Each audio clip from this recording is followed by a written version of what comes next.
پڑھاتے ہیں کہ نجاسات جو ہے وہ 10 ہیں، تو اس میں سے جو 5 نجاسات ہیں وہ خون جہندہ جو رکھتے ہیں، جن کا بلڈ گشز آؤٹ، جب ان کی رگ کو کاٹا جائے تو اس میں سے خون اچھل کے نکلے گا، یہ پہچان ہے۔ تو جو اس طرح کے خون جہندہ جسے کہتے رکھتے ہیں، اس کی 5 چیزیں نجس ہیں: پیشاب، پاخانہ، خون، منی، مردار۔ تو 5 نجاستوں میں سے 4 انسان کیری کر رہے، یعنی جب زندہ ہے تو اس کے ساتھ ہیں یہ 4 نجاستیں، اور جو 5ویں نجاست ہے، 5ویں نجاست جب وہ مر جائے گا تو وہ ڈیڈ باڈی ہوگا، ڈیڈ باڈی یعنی مردار، تو بھی نجس ہے، اس کو 3 غسل دینے پڑیں گے تب جا کے وہ پاک ہوگا۔ تو یعنی انسان نجاستوں کا مجموعہ ہے۔ تو اب کیا کرے یہ؟ تو سورہ اعلیٰ میں کہا، سورہ اعلیٰ کا پیغام دیکھیے، سورہ اعلیٰ میں کہا سبح اسم ربک الاعلیٰ۔ راوی کہتے ہیں میں نے معصوم کو دیکھا جیسے ہی یہ تلاوت ہوئی یہ سورہ سبح اسم، اپنے برتر پروردگار کی پاکی بیان کر، تو میں نے دیکھا کہ معصوم نے آہستہ سے کہا سبحان ربی الاعلیٰ و بحمدہ۔ یہ ادب ہے سورہ اعلیٰ پڑھنے کا، کہ جہاں حکم آیا کہ اپنے برتر پروردگار کی پاکی بیان کر، تو معصوم نے فوراً کہا سبحان ربی الاعلیٰ و بحمدہ۔ اور جہاں پر حکم آیا فسبح بسم ربک العظیم، وہاں پر حکم آیا کہ انسان کہے سبحان ربی العظیم و بحمدہ۔ تو قرآن مجید پڑھنے کا ادب، میں سورہ رحمان پڑھنے کا بھی ادب آپ کو بتایا تھا پہلے دن، تو میں ریپیٹ نہیں کروں گا۔ سورتوں کو پڑھنے کے بھی ادب ہے، آداب ہے۔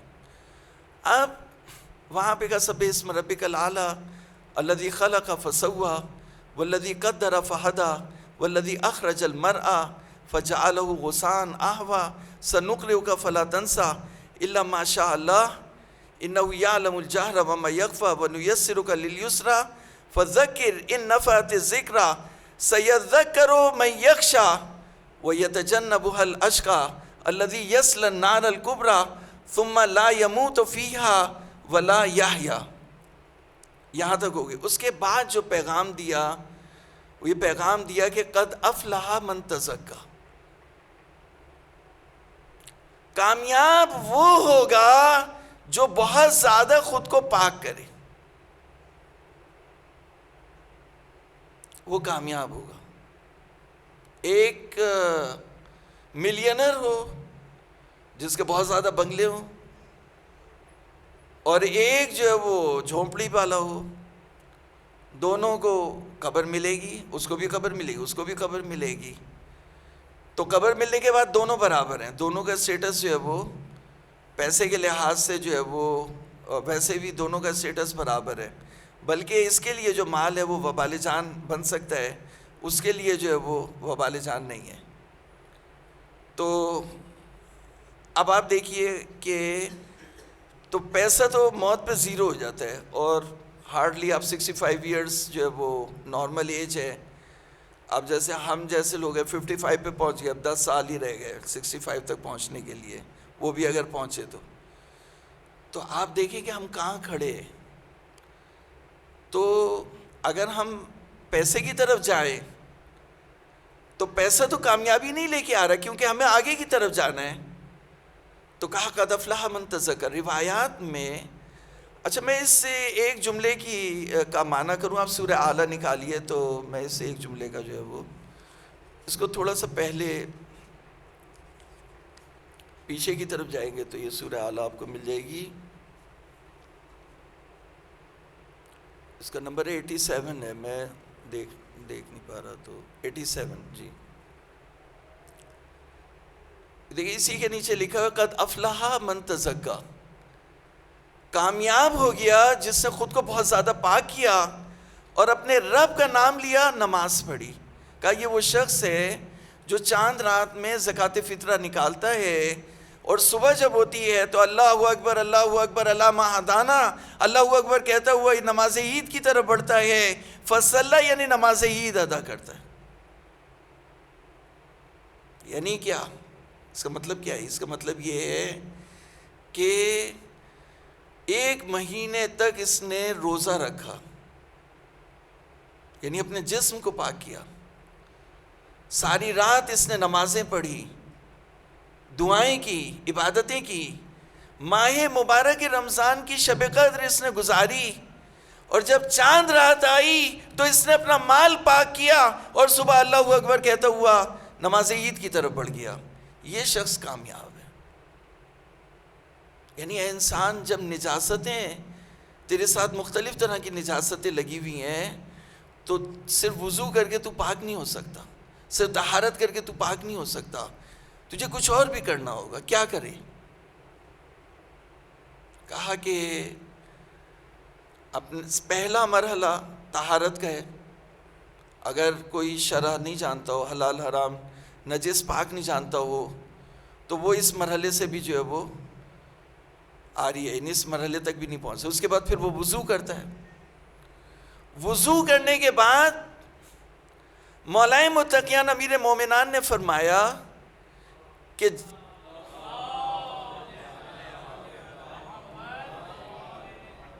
ایک شخص ہے، اس کے گھر کے آگے نہر ہے، وہ اس نہر میں روزانہ 5 مرتبہ نہاتا ہے. ہمارے اگر کوئی شخص 1 مرتبہ دن میں نہاتا ہو تو بڑا صاف ستھرا رہتا ہے وہ، لیکن اگر کوئی شخص دن میں 5 مرتبہ نہائے تو کتنا پاکیزہ ہوگا، اس کے جسم پر کوئی میل، کوئی ڈرٹ نہیں ہوگا. تو کہا جو 5 مرتبہ نماز پڑھے اس کی روح پاک ہو جائے گی. پھر وہ اپنے جسم کو پاک کرے. یہ روزہ کیا ہے؟ روزہ جسم کے باطن کی، مزاج کی پاکیزگی ہے. جتنی بھی امپیورٹیز ہیں وہ آپ کی جو ہے وہ جسم سے وائپ آؤٹ ہو جاتی ہے. میں ایک دفعہ گیا لیبارٹری میں، تو وہاں پہ ایک آیا تھا پیشنٹ. تو وارڈ بوائے نے اس سے کہا، پوچھا کہ ہاں بھائی فاسٹنگ کر کے آیا ہی نہیں آیا؟ تو میں نے کہا سبحان اللہ، اب جو ہے وہ فاسٹنگ جو ہے وہ ڈاکٹر کے کہنے سے ہوگی، وارڈ بوائے کے کہنے سے ہوگی، اللہ رسول کے کہنے سے نہیں ہوگی. ہم کہاں؟ تو فاسٹنگ جو ہے وہ فاسٹنگ اگر انسان روزے رکھے، جو تعلیمات بتائیں اس طرح سے فالو کرے، تو اسے کوئی بلڈ پریشر، کوئی بیماری، کوئی جسمانی، یہ جتنے ہاسپٹلز کی وہ چکر کاٹ رہا ہے، کچھ بھی نہیں ہوگا. روزہ رکھ لیا اس نے. پھر کیا کرے؟ نوافل میں بھی پاکیزگی ہے. نوافل میں بہت پاکیزگی ہے، فرائض نہیں ہے، صرف نوافل بھی پڑھنی ہے. نوافل میں بھی یہ ہے کہ جو صورتیں، اب میں جملہ ایک کہنے جا رہا ہوں، آپ کی توجہ ہو، ایک مرتبہ صلوات پڑھے محمد.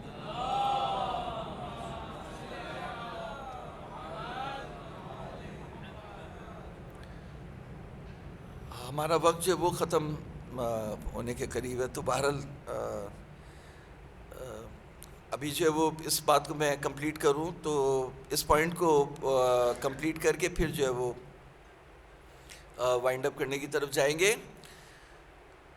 تو نوافل میں جو صورتیں آپ کو یاد ہیں وہ نافلہ نمازوں میں آپ پڑھیں تو اس کی خاصیت ریفلیکٹ ہوگی آپ کے وجود کے اوپر. جیسے میں نے کل بتایا تھا، سورہ حمد پڑھنے کا بتایا تھا آپ کو، دعا کا بتایا تھا. تو سورہ حمد جس طرح معصوم نے فرمایا اگر مردے پر بھی پڑھو 70 مرتبہ اور وہ زندہ ہو جائے تو تعجب مت کرنا. یعنی موت کے علاوہ ہر بیماری سے شفا ہے سورہ حمد.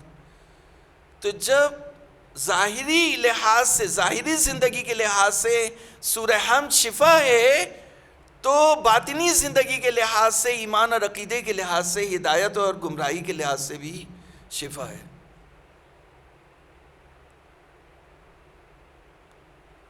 تو انسان جو ہے وہ نوافل پڑھے اور اپنے مال کو پاک کرے. مال کو جب تک یہ پاک نہیں کرے گا، سورہ لیل میں تو کھل کے آگے تک یہ بات کر دی، اس لیے کچھ بولنے کی گنجائش ہی ختم ہو گئی. انہوں نے تعریف ہی کر دی، عتقہ کی تعریف وہ کر دی.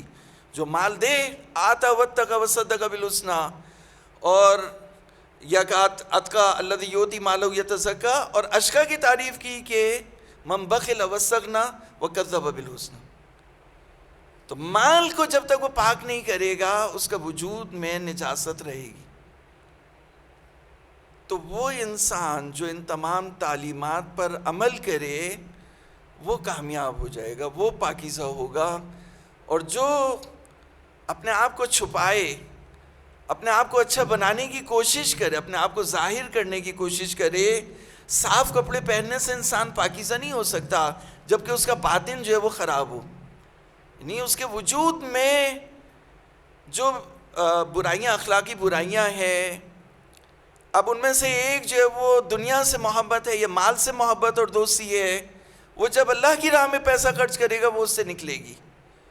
ہرس نکلے گی، حسد نکلے، تکبر نکلے، تو اس طرح کی جو نفاق نکلے، تمام برائیاں، اخلاقی برائیاں اس کے وجود سے نکلیں. اور جب وہ عبادت کرے گا، اللہ تعالیٰ کی پاکی بیان کرے گا، تو تکبر نکلے گا، عبودیت کی منزل پہ آئے گا. جب عبودیت کی منزل پہ آئے گا، ہدایت کی منزل پہ آئے گا تو وہ کامیاب ہو جائے گا. تو یہی پیغام سورہ والشمس میں کہا کہ والشمس وضحاها والقمر اذا تلاها والنہار اذا جلاها واللیل اذا یغشاها والسماء وما بناها والارض وما طحاها والنفس وما سواها قد افلح من زکاها وقد خاب من دساها. 11 قسمیں کھانے کے بعد اللہ تعالیٰ 11 قسمیں کھائے بغیر بھی یہ کہہ سکتا تھا کہ جو خود کو پاک کرے گا وہ کامیاب ہو جائے گا، لیکن 11 قسمیں کھانے کے بعد اللہ رب العزت نے کہا کہ جو خود کو پاک کرے گا وہ کامیاب ہو جائے گا، اور جو خود کو پاک نہیں کرے گا وہ ناکام ہو جائے گا. تو شمس کون ہے؟ شمس وجود مبارک ہے حضرت محمد مصطفیٰ صلی اللہ علیہ وسلم.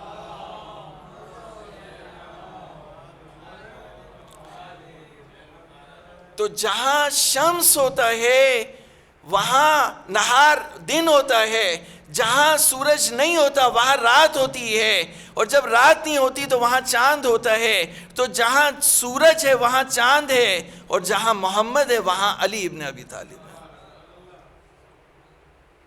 لہٰذا کہا والشمس وضحاها، حضور صلی اللہ علیہ وسلم ہے. والقمر اذا تلاها، یعنی فتنوں کی رات میں، فتنوں بھری رات میں جو چمکتا ہوا چاند ہے وہ علی ابن ابی طالب.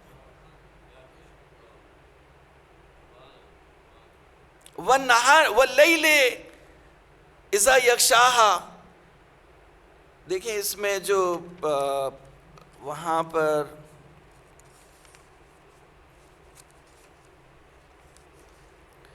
جی واللیل اذا یغشاها، یعنی یہ وہ ظالم حکمران ہے جو آ گئے حضور کے بعد، جو ظلم کا سلسلہ رہا اور ولایت کا انکار رہا، یہ اس کی طرف اشارہ.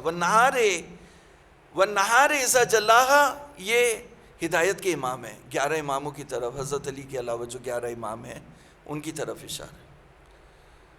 تو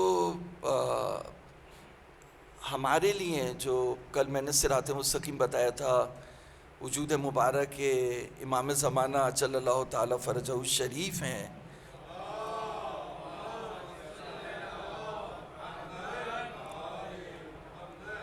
اور چمکتا ہوا دن بھی وہ ہیں، اور روشنی بھی جو ہے وہ عصر ظہور کی روشنی ہے. تو اگر ہم اس روشنی کی طرف بڑھنا چاہتے ہیں تو ہمیں امام حجت کی طرف جو ہے وہ بڑھنا ہوگا، اور ان مراکز کو، ان مدارس کو مستحکم کرنا ہوگا جہاں ولایت کا اور امامت کا اور غیبت کا جو ہے وہ درس پڑھایا جاتا ہے، ان کو مضبوط کرنا ہوگا. اور امام کے سپاہی جہاں بنائے جاتے ہیں اس طرف جانا ہوگا. جب تک ہم امام کی طرف نہیں بڑھیں گے تب تک جو ہے وہ یہ اندھیری رات جو ہے وہ برقرار رہے گی. تو پروردگار ہمیں عصر ظہور کی طرف بڑھنے کی توفیق عطا فرمائے. اور ہمیں جو ہے وہ فتنوں کی اور اندھیری اور ظلم کی اور آئی ایم ایف کے سود کی اور آئی ایم ایف ڈکٹیٹڈ جو پپٹ گورنمنٹس ہیں ان کی اندھیری رات سے بچنے کی توفیق عطا فرما، اور انصاف، حق و انصاف کی جو صبح ہے اسے، اس روشنی کو دیکھنے کی توفیق عطا فرما، اور اپنے وجود کو پاک کرنے اور اپنے مال کو پاک کرنے کی توفیق عطا فرما، اور امام عصر کو ہم سے راضی و خوشنود کرنے کی توفیق عطا فرما۔ السلام علیکم ورحمۃ اللہ۔ کوئی سوال ہو تو پوچھ سکتے ہیں آپ، جو آپ تھوڑا سا آگے آ جائیں، آواز نہیں آ رہی۔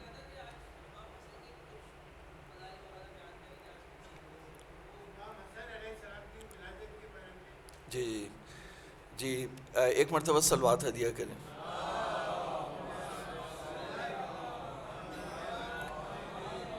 یہ امام حسن مجتبیٰ جو ہے وہ پنجتن پاک میں سے ہیں، اور امام حسن کی جو ہے وہ تعریف اللہ تعالیٰ نے اپنی کتاب میں کی، انما یرید اللہ لیذھب عنکم الرجس اہل البیت ویطہرکم تطہیرا۔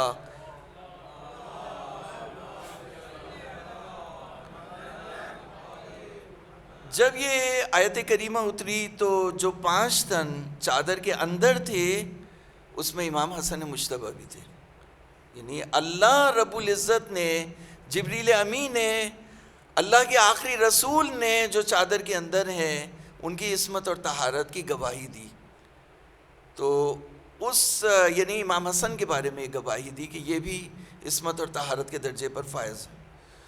پھر اس کے بعد جب مباہلہ کا میدان آیا تو وہاں پہ امام حسن مجتبیٰ بھی جو ہے وہ میدان مباہلہ میں ہے، اور انہوں نے وہاں پہ یہ اللہ رب العزت نے ان کی زبان سے، اہل بیت کی زبان سے، انہی 5 تن کی زبان سے یہ نقل کیا کہ فَنَجْعَلْ لَعْنَةَ اللَّهِ عَلَى الْكَاذِبِينَ، تو لعنت اللہ علی الکاذبین جو ہے وہ یعنی جھوٹوں پر اللہ کی لعنت قرار دیں۔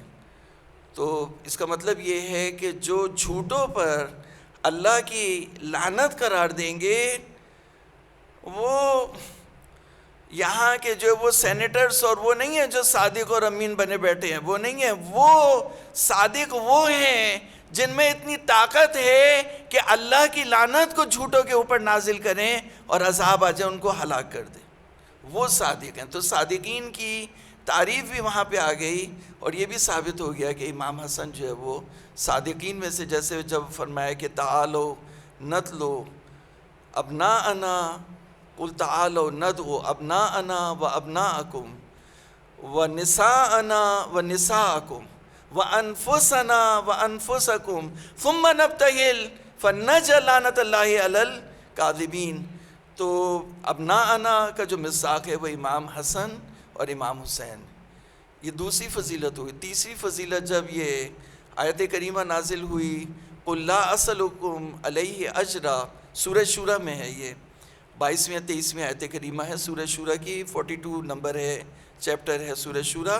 وہاں پہ کہا کہ قل لا اسألکم علیہ اجرا الا المودۃ فی القربى، تو قربہ میں امام حسن مجتبیٰ علیہ السلام بھی ہیں۔ اور پھر امام حسن کے بارے میں پریڈکشن ہے، حدیث ہے جو حضور صلی اللہ علیہ وآلہ وسلم نے بیان فرمائی، بلند آواز سے صلوات پڑھیں۔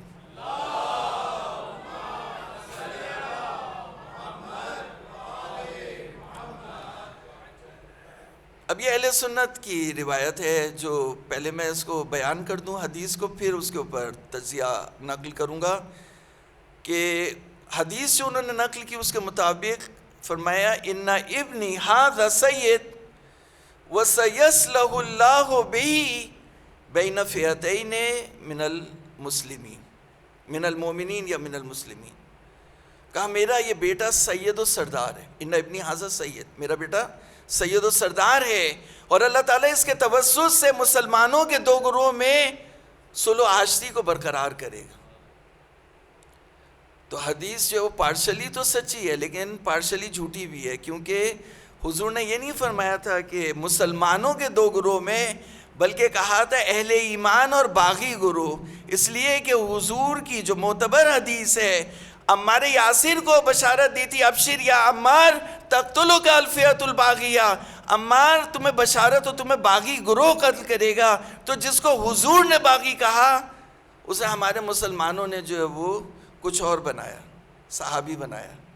تو ہماری یہی بات ہے کہ جب آپ اشہد ان لا الہ الا اللہ و اشہد ان محمد رسول اللہ، تو جب آپ کہتے ہیں اشہد ان محمد عبدہ و رسولہ، جب حضرت محمد مصطفیٰ صلی اللہ علیہ وآلہ وسلم کا کلمہ پڑھتے ہیں تو انہوں نے، اللہ کے رسول نے بغیر کسی تفریق کے جس کو کہا کہ یہ باغی ہے اور اس کا گروہ باغی گروہ ہے، تو آپ اس کو صحابی نہ بنائیں۔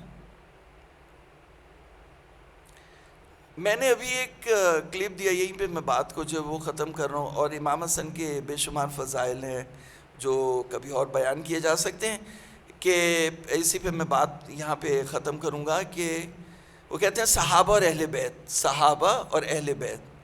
تو میں نے کہا صرف بات یہیں تک نہیں کہ صحابہ اور اہل بیت، بلکہ صحابہ، اہل بیت اور ناصبی۔ آپ ناصبی کو ڈیفائن کریں، آپ ان سے پوچھیں، آپ نہیں بتائیں، ہم سے پوچھو، ان سے پوچھیں کہ تم بتاؤ کہ ناصبی کی کیا تعریف ہے، جو بھی وہ تعریف کرے بس وہیں پہ بات ختم ہو جائے گی۔ ناصبی وہ ہے جو حضرت علی یا امام حسن یا امام حسین سے جنگ کرے، کھلے عام جنگ کرے، وہ ناصبی ہے۔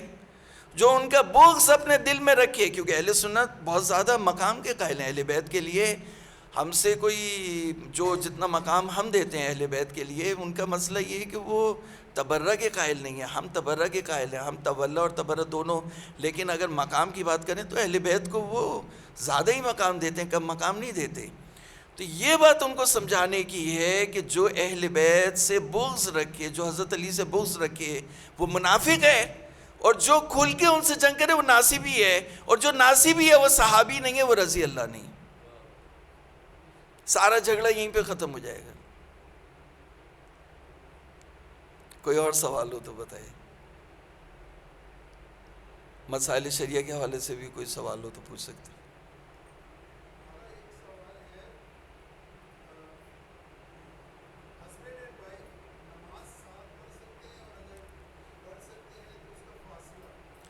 پڑھ سکتے ہیں، ہسبینڈ اینڈ وائف جو ہے وہ ایک ساتھ بھی پڑھ سکتے ہیں، جیسے برابر برابر میں ہو تو بھی پڑھ سکتے ہیں۔ اگر آئیڈیلی وہ کرنا چاہیں تو اگر وہ کرنا چاہیں تو طالب ہی ختم ہو جانا ہے، اچھا ٹھیک ہے سلام۔ تو ہسبینڈ اینڈ وائف جو ہے وہ ایک ہی برابر برابر میں جیسے صف میں نماز پڑھ لے ہوتے ہیں، اس طرح بھی پڑھ سکتے ہیں تو نماز صحیح ہے۔ اگر کسی اور نامحرم خاتون کے ساتھ پڑھیں تو نماز باطل ہے۔ لیکن آئیڈیلی اگر پڑھنا چاہیں تو جہاں پر ہسبینڈ کے پاؤں ہو، وہاں کھڑی ہو تو وہ پچھلی صف میں ہو، یعنی وہاں اس کے پیچھے وہ سجدہ کرے وائف۔ تو وائف جو ہے وہ پیچھے نماز پڑھیے ہسبینڈ سے، اتنا کہ جو ہے وہ ہسبینڈ آگے ہو، وائف پیچھے ہو، کہ اس کے جو قدم ہے اس سے پیچھے اس کا سر ہو۔ ساتھ بھی پڑھ سکتے ہیں۔